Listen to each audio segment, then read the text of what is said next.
Can you hear me? Yes, I have audio. It's a no sound detected.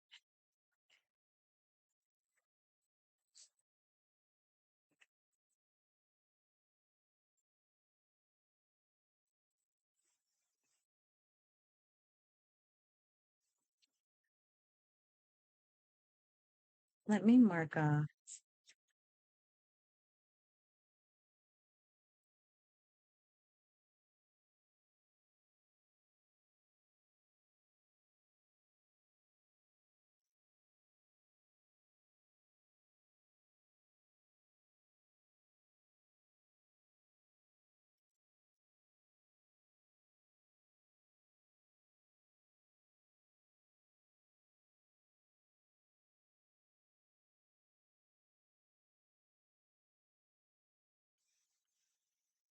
good morning.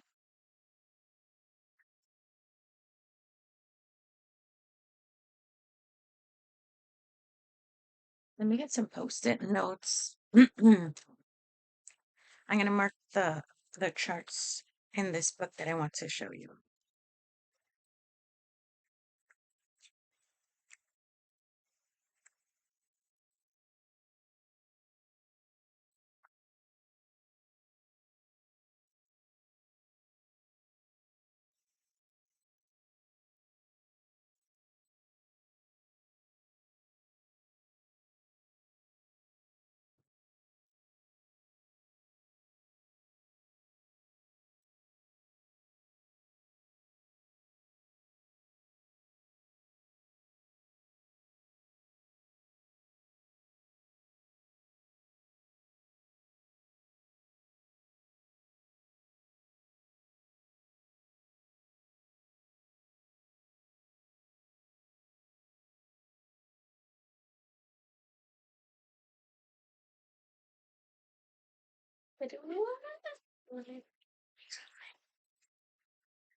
He was waiting for you to wake up.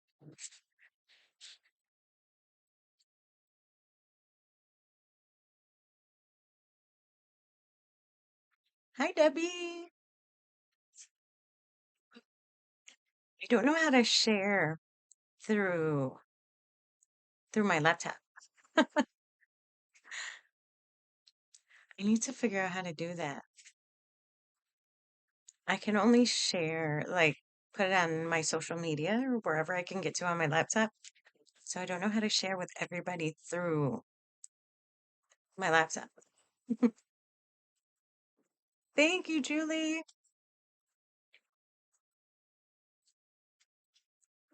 So I didn't put any music on because we're gonna be talking about this book. So you haven't read it yet. A lot of people haven't actually gotten into reading the book yet.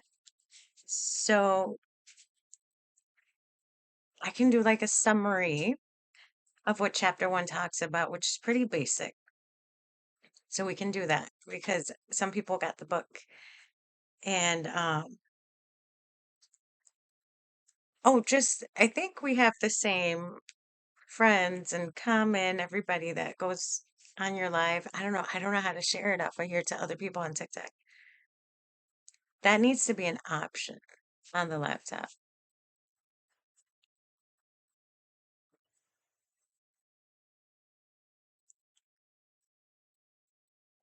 Yes, kitty.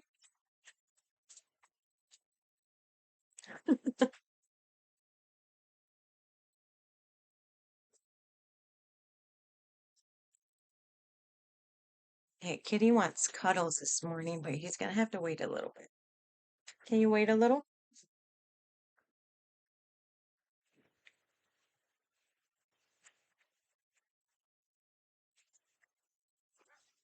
Hey, she can't wait.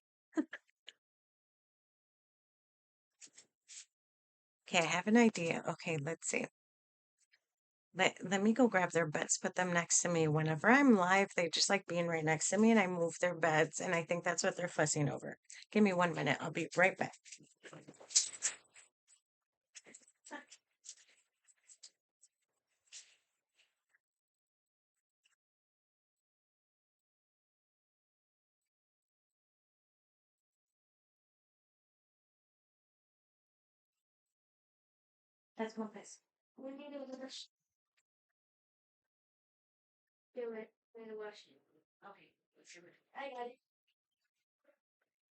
Okay, who's ready?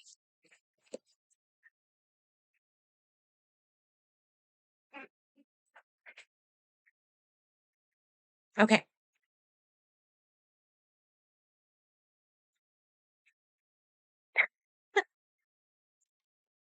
I think I need an earlier start for this. Let's just go for those of you who got the book who haven't got into it, let's just start with the basics. Whenever you first get a book, you read the back of the book to get the summary of what it's about. So let's go into this and then we'll talk about chapter one. Okay. Yes. Okay. I'm just gonna read this just how it is right here in the back of the book if you haven't gotten into the book yet. Anatomy of the Spirit is the boldest presentation to date of energy medicine by one of its premier practitioners, internationally acclaimed medical intuitive Carolyn Myss. Based on 15 years of research into energy medicine, Dr. Miss's work shows how every illness corresponds to a pattern of emotional and psychological stresses, beliefs, and attitudes that have influenced corresponding areas of the human body. Anatomy of the Spirit also presents Dr. Miss's breakthrough model of the body's seven centers of spiritual and physical power, in which she synthesizes the ancient wisdom of three spiritual traditions: the Hindu chakras, the Christian sacraments, and the Kabbalah's tree of life, to demonstrate the seven stages through which everyone must pass in the search for higher consciousness, spiritual maturity. With this model, Dr. Mish shows how you can develop your own latent powers of intuition as you simultaneously cultivate your personal power and spiritual growth by teaching you to see your body and spirit in a new way. Anatomy of the Spirit provides you with the tools of spiritual maturity and physical wholeness that will change your life. Okay, that is pretty basic. So she connects because most of us, well, a lot of us who grew up in the Christian upbringing, teachings, we know the seven sacraments. So she starts with those in chapter two and chapter three. So I'm skipping ahead. And she connects the seven sacraments to the Kabbalah's tree of life and to the basic seven chakras in the Hindu chakra system.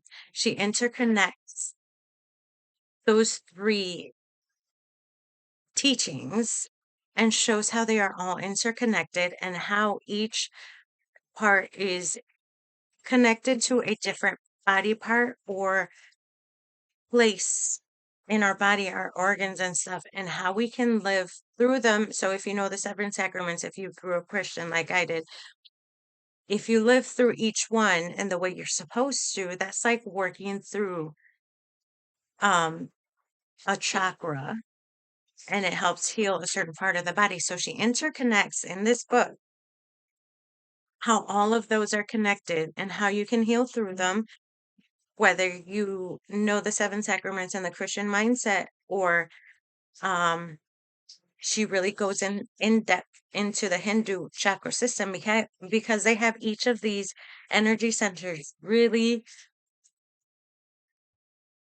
identified, detailed, the way they function. So in the back half of this book, there's one chapter.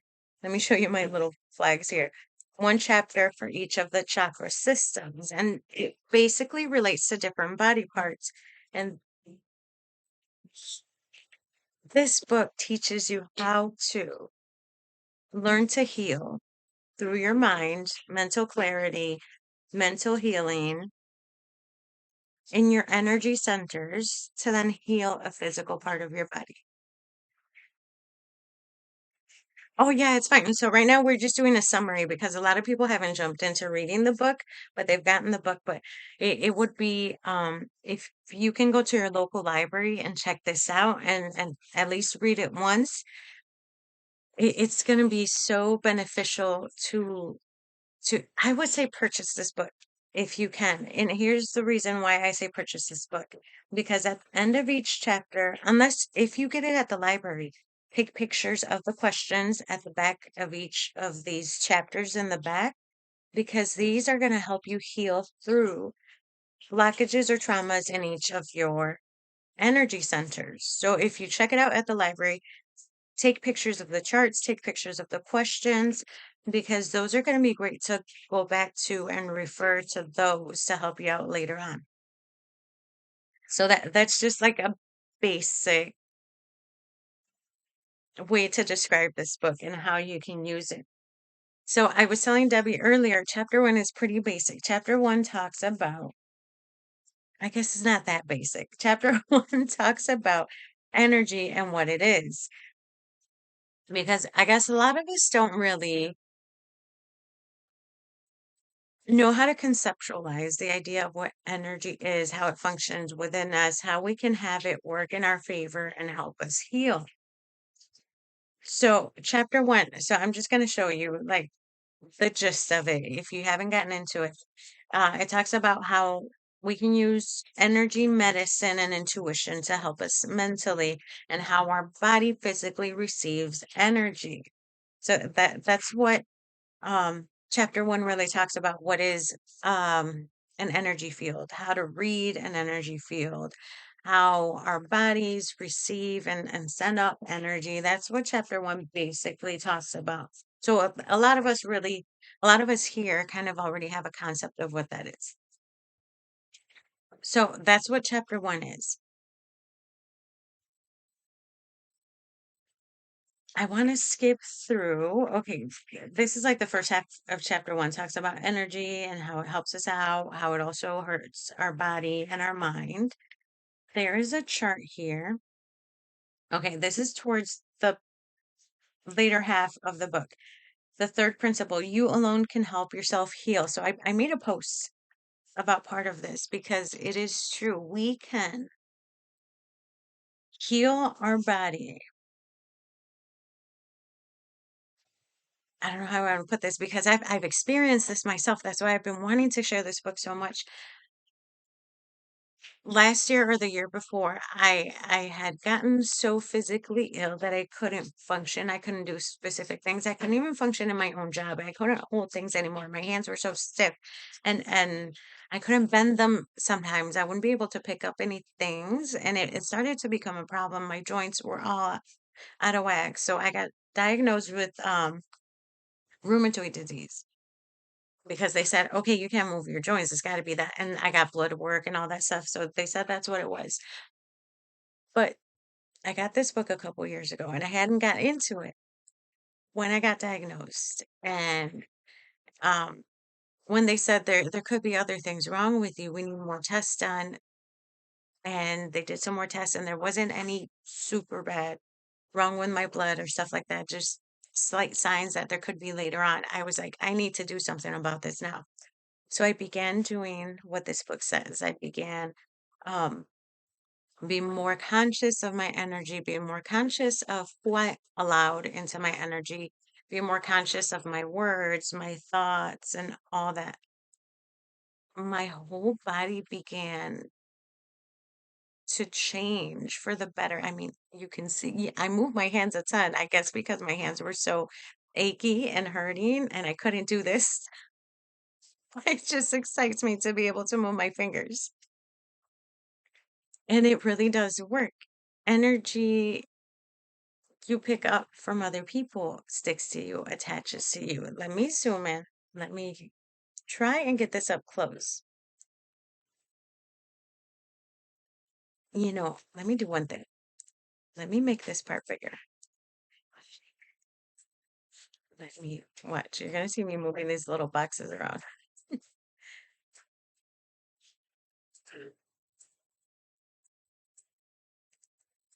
Okay, that's all my stuff I got back there. Let me make this bigger. You don't need to see me. You've seen me before. Okay, let me show you this here. This chart. If you wanted a better idea of how we receive or absorb energy, this is a good chart to look at. So, for those of you who have been around when I do the meditations, let me move this thing. Like, you can't see my mouth. I want people who have a hard time hearing that need to see my lips moving. I want to make sure you can see my mouth. Um, so this chart here, let me show you. See these rays up here? Imagine those being antennas, receptors.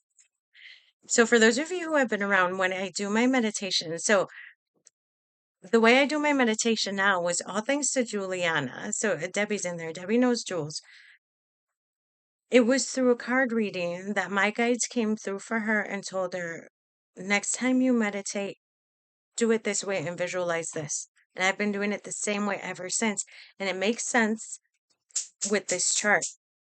So, those of you who have done my guided meditations, and I tell you to imagine tree branches growing from your head really far and wide and strong. When I do this, for me, it feels like I'm opening up and activating these rays, these antennas, these receptors by visualizing these tree branches coming from on top of my head. It's like activating this here. So it's almost like opening up your crown chakra. Imagine like a lotus blossom when it blooms, when it opens up and it's fully open. It's got all these petals. Imagine your crown opening up and receiving information, energy. Now, what we receive through the crown is that's why I named this channel Divine Light because that's what I see being pulled down from way up above is this bright light that's full of love, full of peace, full of energy. I still connect to the theology, the Christian theology of a God. It not a God the way you need to see what the word the Christian mindset just gives this energy a word and it's God, but it's like a whole bunch of different other words. But it's an energy. So when I see it, it's like a bright light that comes down from up above. So when you have all these receptors, all these antennas, all these things opened, it's like the more open you have them, the more you're picking up and absorbing and catching. And you feel it come through the top of your head and washing over your body. So when you pray, when you meditate, when you connect, it's beneficial to you to really open up these receptors up here. This is how you receive. So this chart is for energy circuits. Now, I like how it shows here receiving, like through your head, through the top. Oh my gosh, here comes my cat. Okay, if start shaking and you see a tail in here, just giving you a heads up. He's right up here. He's just nosy.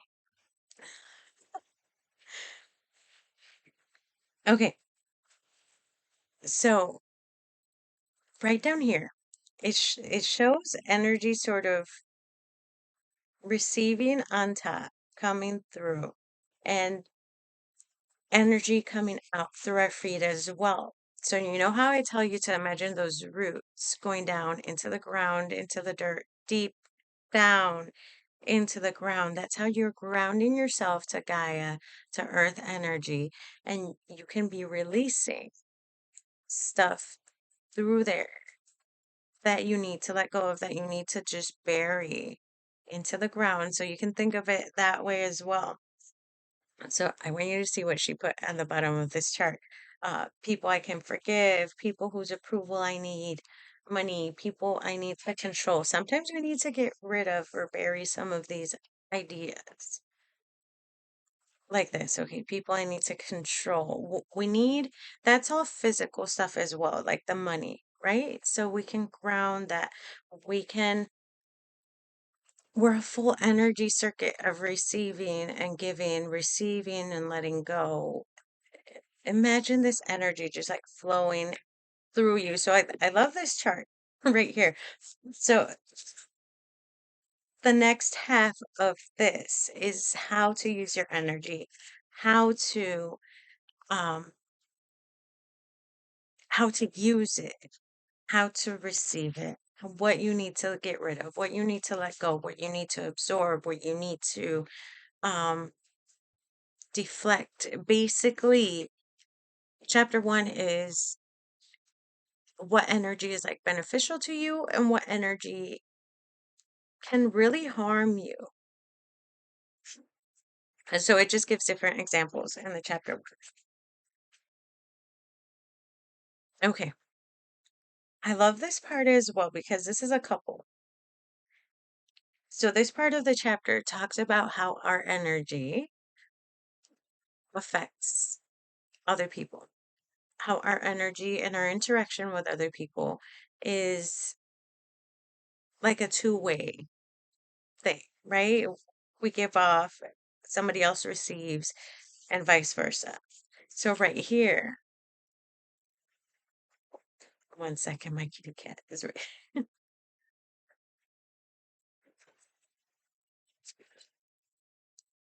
Give me 1 minute.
Okay. Okay, I think Saturday mornings are going to be a little challenge. We got this. We can do this.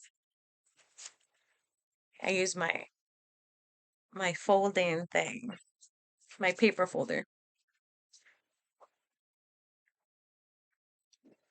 Let me do a whole rundown of the whole book since a lot of you haven't gotten into it and gotten into reading it. So this chart basically kind of shows how when we're laying down next to each other at night, like this is a couple. Your energy gets sent to your partner next to you. You receive and you give energy to other people, is basically what that part talks about. Okay, right here on chapter 2 is where she gets into the seven sacraments and gets into the Christian way of seeing how living through the seven sacraments affects your energy. That is in chapter 2, how she gets into it. So she starts with the connecting the sacraments to the seven chakras. That's what this chart shows. So she does an introduction to the Hindu chakra system and she describes, so here's baptism, communion, confirmation, marriage, confession. She goes into connecting the seven sacraments with the main seven chakras that we all kind of know. So she goes into relating them. Now, the reason why, so chapter 2, she goes into the seven sacraments, connecting to the chakras, uh, the Kabbalah tree of life, the seven Sephirot. She's describing what they all mean and all that good stuff. The reason why she goes into detail over here, and I want to show you this chart. The reason why she goes into detail with the chakra system in the back, it's because it's so detailed. And I think the Hindu chakra system is already very, I don't know how to call it. It's very defined, very detailed. And she talks about what creates and makes each of these parts of us, energy centers. So back here, and she goes 1 through 7, she starts from the bottom up. So the first chakra, the tribal power, is the root.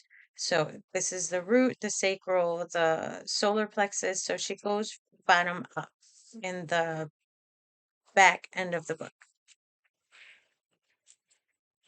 But let me show you here. Okay. So this is what I really connected to. So this is in chapter, I think it's still chapter 2. I think chapter 2 is very long.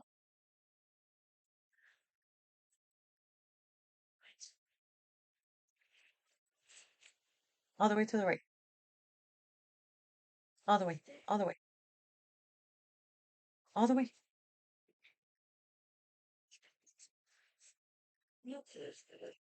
Okay, where is it?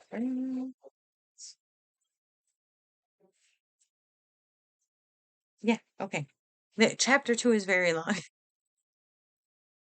So after chapter 2, you get into the nitty-gritty each chakra towards the end. So this is a chart in chapter 2. So these numbers on this side, they pertain to each chakra or energy center or the 7 chakras, basically. If I really like sticking to the chakra system when it comes to the energy centers because of the details that you get from that. So right here, she shows how everything is connected to each energy center or chakra system or chakra, to each energy center. So I'm going to show you this because it's so important to understand how it's all emotionally and psychologically connected, how we need to change our mindset and heal through traumas and heal mentally and spiritually to heal physically. So it relates our organs, our mental emotional issues, and physical dysfunctions. So I want to go through each of these because the entire book really deals with healing all of this. So if you understand where you have an issue, where you have a problem physically, mentally, emotionally, you need to look at this chart to know what you need to work on first or your most or the thing you need to dive deep into first, your biggest blockage or your biggest hurdle.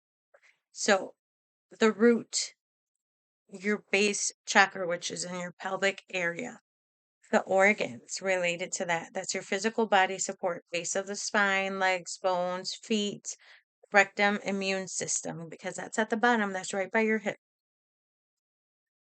The mental emotional issues related to that. Physical, family, and group safety and security, ability to provide for life's necessities, ability to stand up for yourself, feeling at home, social and familial law and order physical dysfunctions, chronic lower back pain, sciatica, varicose veins, rectal tumors, cancers, depression, immune related disorders. Now, this is where I had the biggest issue right here. All of this. I had all of this, all of that. I have had chronic back pain since I was 13, 14. So I fell down the stairs when I was 13. So a lot of that damage was physical because I hurt my lower back. I hit my spine. But I didn't hurt any bones. It was ligaments that got damaged. But I've had chronic back pain since then. But I also, right around that time, 13, 14 years old, I had a lot of other traumatic events happen in my life. A lot of it. other issues besides the physical um accident, me falling down the stairs. Besides that, I had a lot of other stuff that was up here around the same time frame. And I've had physical back issues, chronic back pain since I was 13. So when I first did some meditations or some shadow work pertaining to that time period, okay, my teenage years, when I was 13, 14 years old, I did like my whole middle school period. The bulk of my trauma was from when I was 13, 14 years old, mentally. Up here, there was a lot of stuff up here. I never imagined that that would be directly connected to my physical pain, my physical lower back pain. So I did my shadow work, I did my meditations, I did a lot of crying. I did a lot of releasing, letting go. I needed to go back into those memories because I had suppressed them. I had um tucked them away in a little box, locked them up, and didn't want to go back into them and talk about them ever again. But I had to go back. You have to go back. You have to go back and reanalyze what happened. You have to let go of the resentment and the hate and all the bad stuff that happened around those times if you really want to heal from that pain. And it worked. It did. I had been going to the chiropractor for 4 years, okay? 4 years of going 3 times a week for like 2 years and then twice a week for like a year. And I still had the pain. I still had a hard time getting up out of bed. I still could not function. I was still having a hard time at work, just being on my feet. I just, I tried. I tried so many ways to heal that lower back pain I had had for like 20 years. And going through the shadow work of these specific traumas and these specific time periods is what helped with my back pain. It's what helped with, I had a lot of back pain from my neck, mid back, lower back, the back of my legs. And that's all right here at the base, at the root chakra. Good morning. So that all of this and all of what I've gone through, that's why I've been wanting to share this book so much with everybody because this book is literally like the guide, the roadmap, the how to, and the what to do to fix or not fix. I don't want to say fix, heal and improve your physical body in certain aspects of your life, in certain dysfunctions, different things. I have done this on my own after years and years and years of trying so many other things. I'm telling you, for 20 years, I had lower back pain. For 20 years, I suffered from,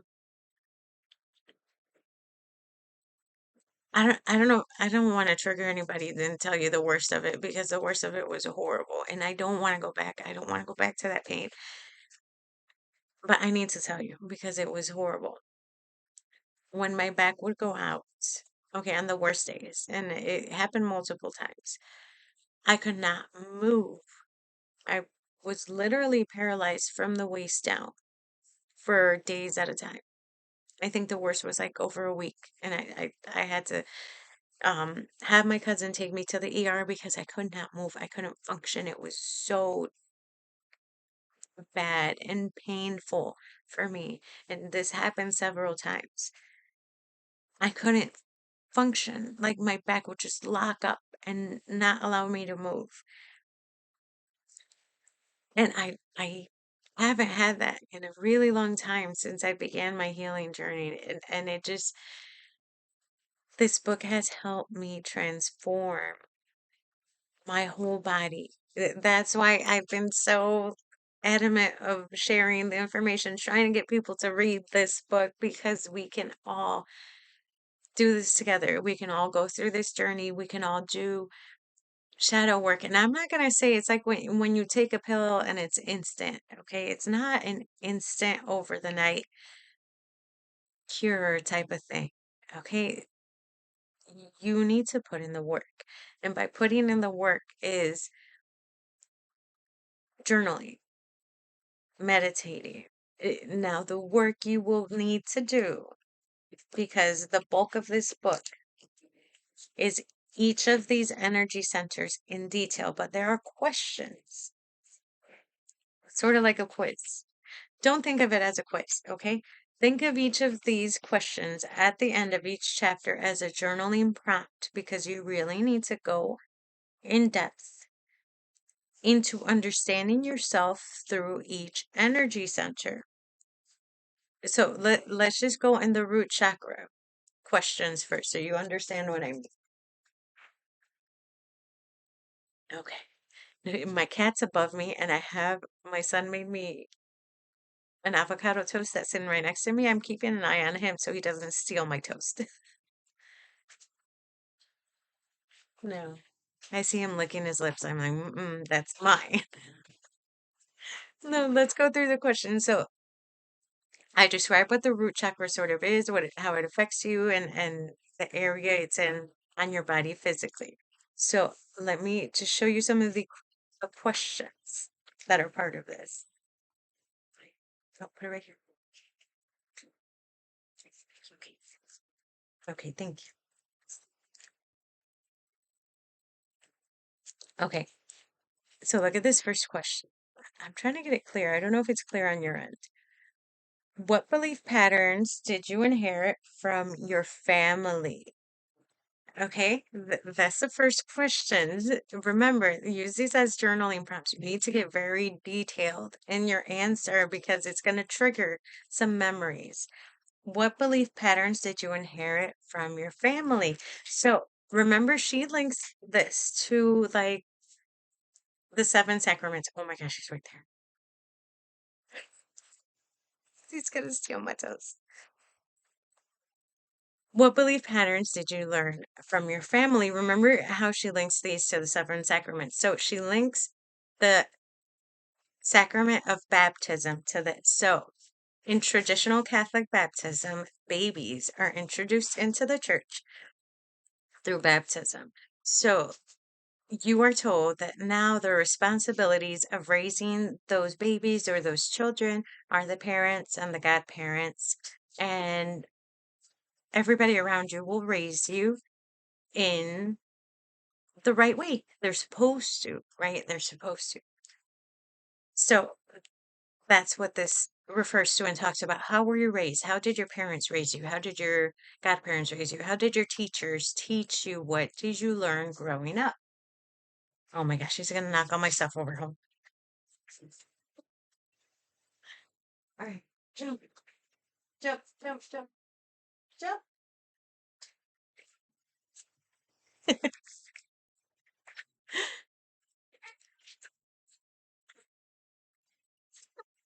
All right. So that's what that, yes, he's trying to steal my toast. So that's what that refers to. How were you raised? How did your parents raise you, your family, your how were you raised? How were you brought up? How did this happen? Who taught you? What did you learn from certain people? What made you who you are today? That's what that talks about. So when we have certain blockages in this area, remember this is your hip area, your pelvic area. It's because of some stuff that happened when we were young, how we were raised, and trauma happened in those critical years of you learning in your childhood, and something went wrong, or stuff happened.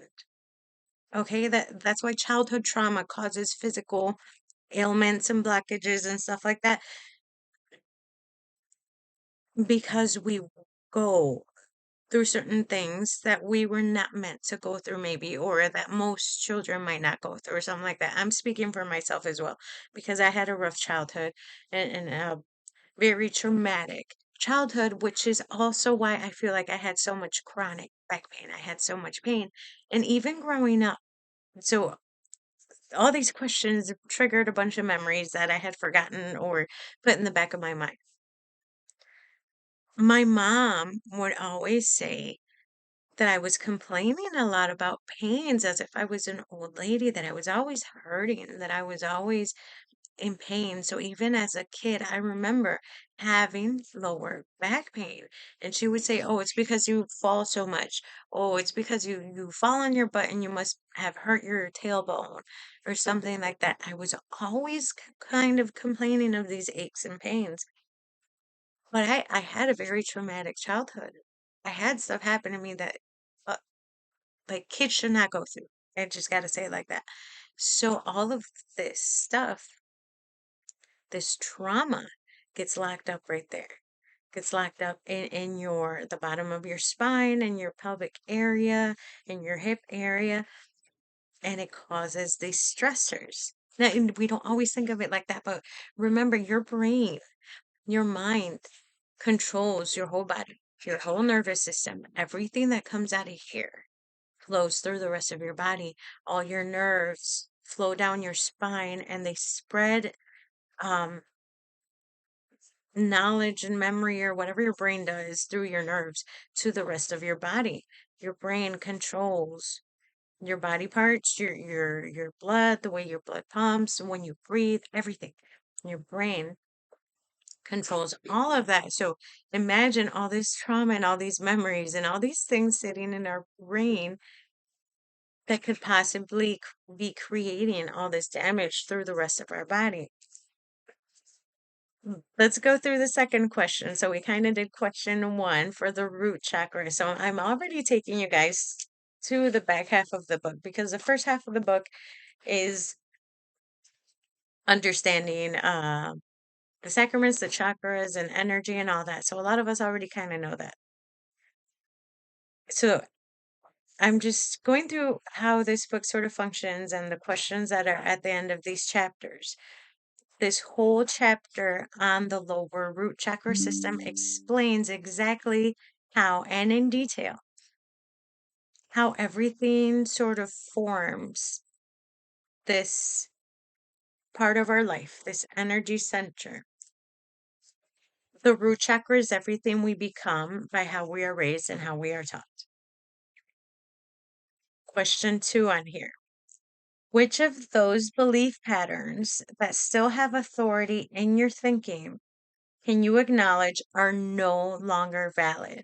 Now, you guys have heard me talk about this often. When we do um when I do the energy healing and I like going top to bottom, because the root chakra I think is the densest, the hardest to release stuff from, because it's so deep rooted in our brain.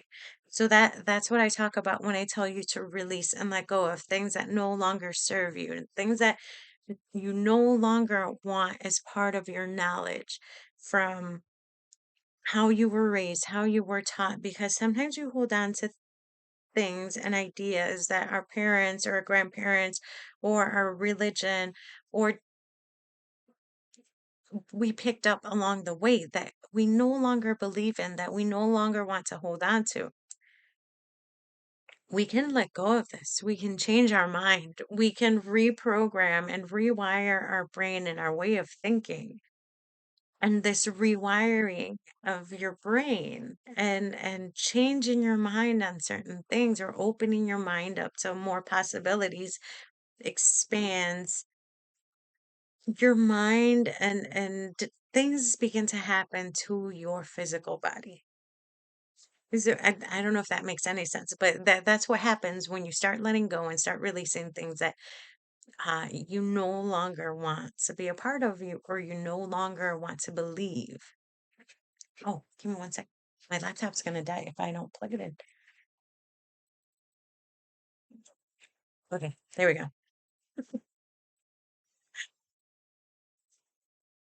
So I'm gonna go into the third question. So if you guys get this book, if you guys check it out at the library or if you buy it, you really want to get into understanding what each of these energy centers do for your physical body. So the bulk of this book is exactly that, going into detail. So I have each of the chapters marked.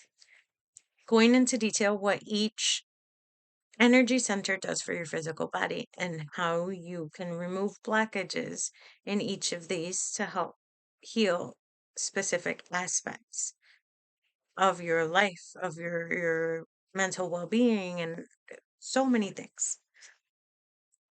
Let's do the third question. So I kind of want you to just get a feel for how this book helps you out.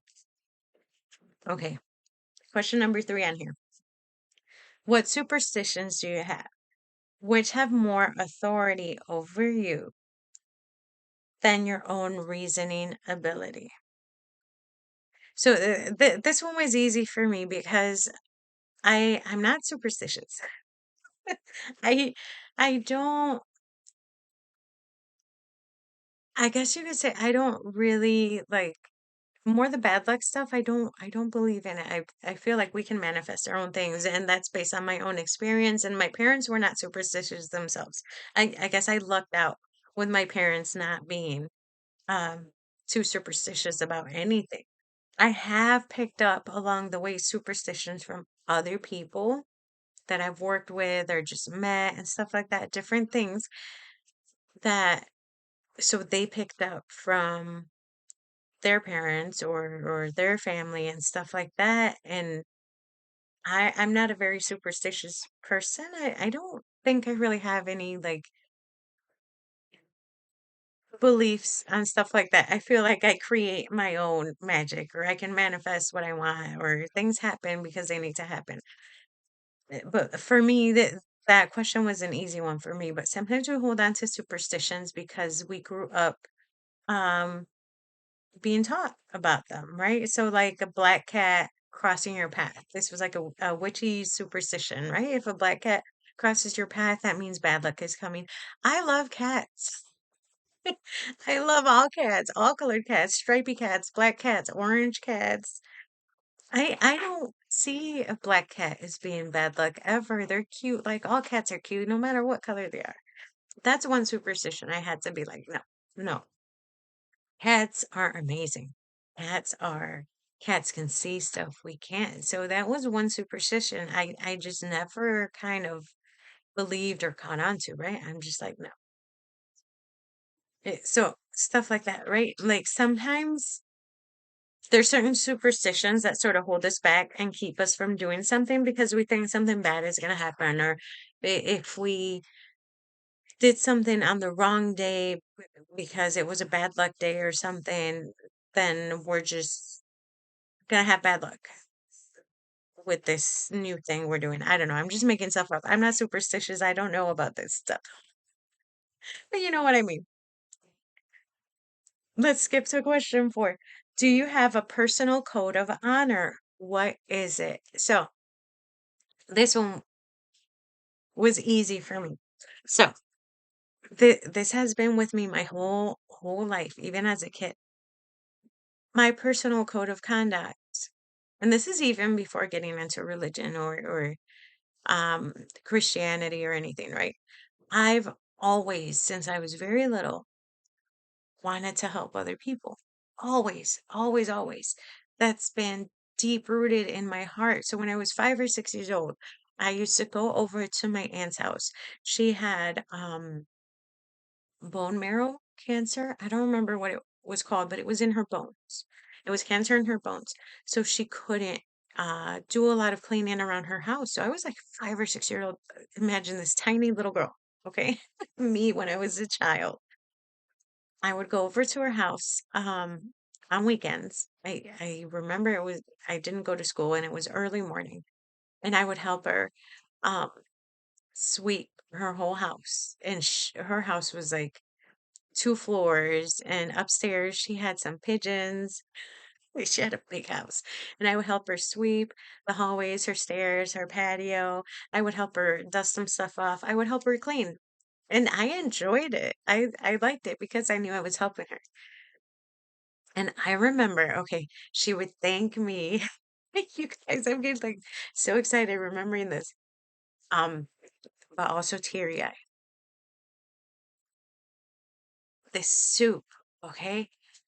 This soup that she made, a very basic traditional Mexican noodle soup with tomato soup with noodles in it. But I don't know what it was about her soup.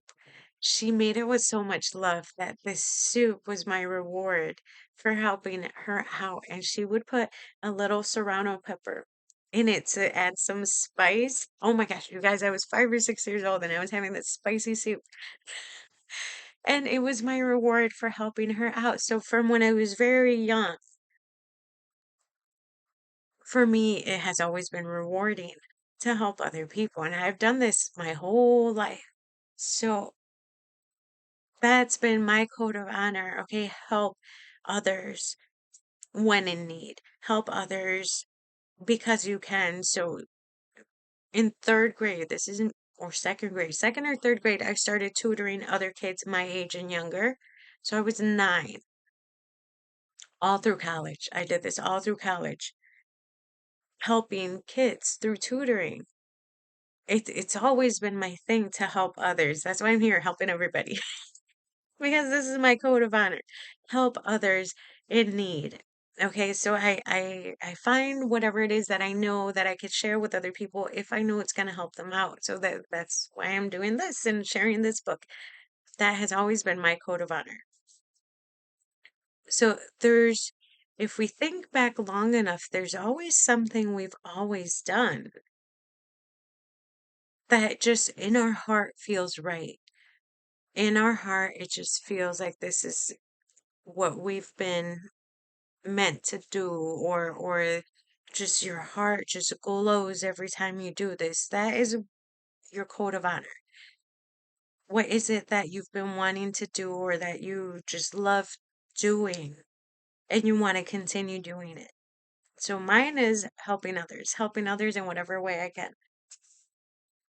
Okay, let's just do question 5, and now you got the gist of, the root chakra and how understanding yourself better through your beliefs and understandings, you know how your root chakra was based and if it's healthy or not, or if it needs some tweaking and reprogramming. Have you ever compromised your sense of honor? If so, have you taken steps to heal it?